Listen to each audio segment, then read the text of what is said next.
এই যে আপনারা দেখতে পাচ্ছেন, এটা আমার বড় জামাইবাবু ব্রেন স্ট্রোক করছিল। ব্রেন স্ট্রোক করে অপারেশন করা হচ্ছে। বড় বোনের বাড়ির আমার বড় জামাইবাবুর মাথার ব্রেনটা অপারেশন হয়েছে, বাসায় নিয়ে আসা হয়েছে। সে আবার কি করছে, একা একাই 7-8টা নাপা ওষুধ খেয়ে ফেল দিছে, আরও কয়েকটা ওষুধ খেয়ে ফেল দিছে একসাথে। আর তার সামনে ওষুধ রাখছে, বসে বসে একাই খেয়ে নিছে। তাই মাইক নিয়ে যাচ্ছে যে দেখি কি অবস্থা। এই যে আপনারা দেখতে পাচ্ছেন, এটা আমার বড় জামাইবাবু ব্রেন স্ট্রোক করছিল। ব্রেন স্ট্রোক করে অপারেশন করা হচ্ছে। তো আমার দিদি হলো, এই যে আমার দিদি দেখতে পাচ্ছেন, এই যে তো ওষুধ এই জায়গা থুয়ে কাছে থুয়ে আর কি গেছে হলো মুরগি খাবার দিবার। আর এই যে আমার জামাইবাবু বেমাকটি ওষুধ, 10টা ওষুধ আছে এই জায়গায়। 10টার মধ্যে থেকে 8টা ওষুধ খুইলে একা একাই খেয়ে ফেল দিছে। তারপরে এটি আছে নাপা, একটা আগে খাওয়া ছিল, 3টা আছে, 3টার মধ্যে 2টা আবার খুলে খাসে। আবার সিবিট খাসে, মানে 2টো না 3টা, হ্যাঁ 2টা সিবিট খেয়েছেন। আর এটা 8টো খেয়েছেন। 8টো কি কেউ খাবার করছে আপনি না এমনি খেয়েছেন? হ্যাঁ ইনকে থুছে, হ্যাঁ সবই খাবার করছে তাই মনে করছেন?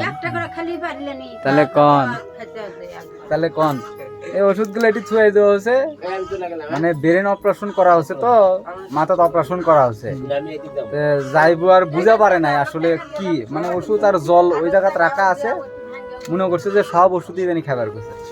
তাই এগুলো বেমাকটি ওষুধ খুলে সিরিয়ালে খাওয়া শুরু করছিল। পরে দিদি এসে ঠেকাছে। এখন সমস্যা কিছু হচ্ছে, এতগুলো ওষুধ খাইছেন? সমস্যা কিছু নেই, গ্যাস গ্যাস ভাব লাগছে একটু। এগুলো হলো 5 পাওয়ারের ওষুধ। কিসের ওষুধ তা তো জানি না, ডাক্তার লিখে দিছে।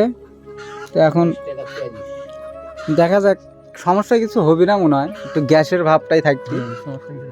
এর মধ্যে গ্যাসের ওষুধ আছেই। তো এই হলো ঘটনা। দেখেন এইগুলা শুনে আসলে অপারেশন করানো হচ্ছে ডক্টরসে, অপারেশন করা হচ্ছে এই কয়দিনেরই, তাই মেলা টাকা লাগছে, বেড ভাড়া টাড়া সব সহ। তো এখন সিলাই খোলা পর্যন্ত যদি ওই জায়গাতে রাখা হয় তাহলে আরও মেলা টাকা লাগবে। 1500 টাকা দিন বেড ভাড়া নেয়।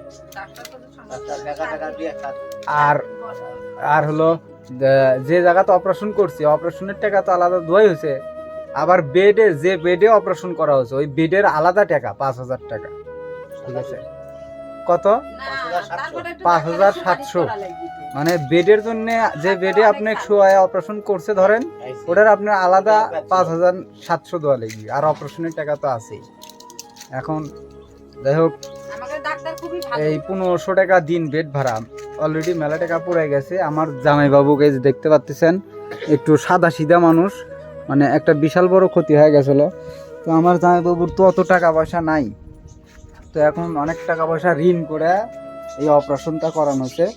আমার দিদির বাড়ি ঘরে যে দেখতে পাচ্ছেন আপনারা সবাই এরকম, ওই যে আমার বড় দিদি, আর এটা আমার জামাইবাবু, এই যে ভাগনা, এই যে মা আছে এটি। আর আমার ঘরে সবার বড় দিদি হলো এই যে এটা, কালকে তো দেখছেনই আপনারা ভিডিও। তো যাই হোক, আমার দিদির এখন আর মানে করে খাওয়ার মতন কোনো কিছুই ধরতে গেলে নাই। কীরকম নাই, এই যে অটোটা যে আছে, এই অটোটা মনে হয় বেচে দেওয়া লাগবে। এটা বিক্রি মনে করেন হয়ে গেছে, কারণ এই এতগুলো টাকা পয়সা দিয়ে তার মানে ঠিক করা লাগলো। তার মাথার যে রক্তক্ষরণ হয়েছিল, যে কোনো সময় বমি বা জোরে কাশি দিলে একটা দুর্ঘটনা ঘটে গেল। তো যাই হোক, এখন তার সংসার যে কিভাবে চলবি সেটাই বড় একটা বিষয়। আমার জামাইবাবুটা ওই রকম অবস্থা হয়ে থাকলো। তো এটার মধ্যে আবার আর একটা দুঃখজনক বিষয় হয়েছে, আমার যে ভাগ্নি জামাই আছে, এই যে আমার জামাইবাবুর জন্য দৌড়াদৌড়ি করলো, তারও তো মানে এদিকে হাত শট হয়ে গেছে, এদিক ওদিক যাতায়াত করছে, আমার বোনেরা করছে। তো এখন আমার ওই ভাগ্নি জামাইয়ের বাবা আবার স্ট্রোক করছে, আবার সেই ভাগ্নি জামাই এর থেকে আবার ওই জায়গায় চলে গেছে, মানে ঝামেলার মধ্যে ঝামেলা পড়ে যাচ্ছে। তো যাই হোক, সবাই আমার দিদির জন্য আশীর্বাদ করবেন, আমার দিদির যেন ভালো একটা গতি হয়, জামাইবাবু যেন সুস্থ হয়ে যায়। তো এই হলো আমার দিদির সংসার। তো দেখতেই পাচ্ছেন সবাই, তো সবাই একটু আশীর্বাদ করবেন। আর আমার জামাইবাবুর জন্য আশীর্বাদ করবেন যেন আমার জামাইবাবু তাড়াতাড়ি সুস্থ হয়ে ওঠে। এখন মনে হয় না ভারী কোনো কাম কি করে পারবি দিদি, কোসে ডাক্তার? রিস্কে চলে যাবে না। হ্যাঁ, রিস্কে চলে যাবে না। রিক্সা চালান যাবি না আর।